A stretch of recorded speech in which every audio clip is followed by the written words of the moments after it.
Hello everyone, this is Colin from Fiber Optics for Sale. In this video, I will explain what is WDM. WDM stands for Wavelength Division Multiplexing. WDM is the most important and the most popular method to increase the capacity of a single strand of fiber. As we all have learned from elementary school science, a white light beam can be separated into individual colored light beams by a prism, as shown in this picture. Vice versa, individual colored light beams can also be combined into a single white light beam by the prism. That is, if we use the prism in the reverse direction. WDM uses this same idea. Traditionally, only one colored light was used on a single strand of fiber to carry the information, such as 1550 nanometer light. However, starting from the early 1990s, the internet boom pushed service providers to find a method to increase the capacity on their network in the most economical way. That is when WDM devices were invented.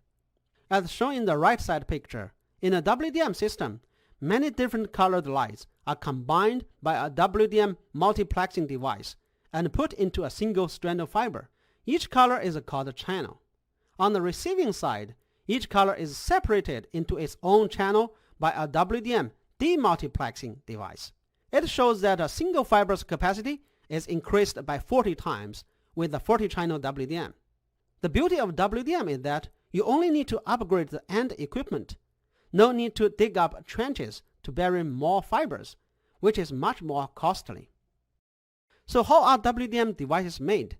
This picture shows a 3-channel WDM device based on thin film filters. Thin film filters are a piece of flat surface glass with optical coatings on it.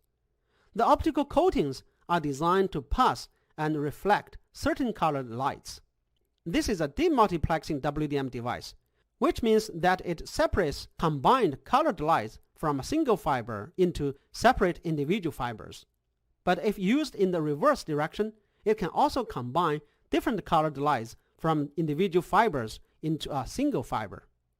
As shown, 3 colored lights, which are 1510 nanometer, 1530 nanometer, and 1570 nanometer, come from a single strand of fiber, 1. The green lens collimates the light so it won't diverge into a large, uncontrolled beam.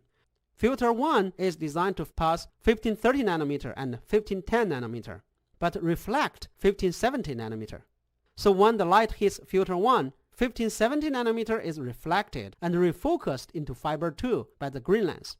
Now the light has 1530 nanometer and 1510 nanometer in it, and it keeps going until it hits filter 2.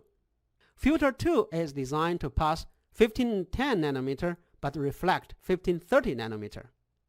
So 1510 nanometer light passes and is focused into fiber 3 by the second green lens.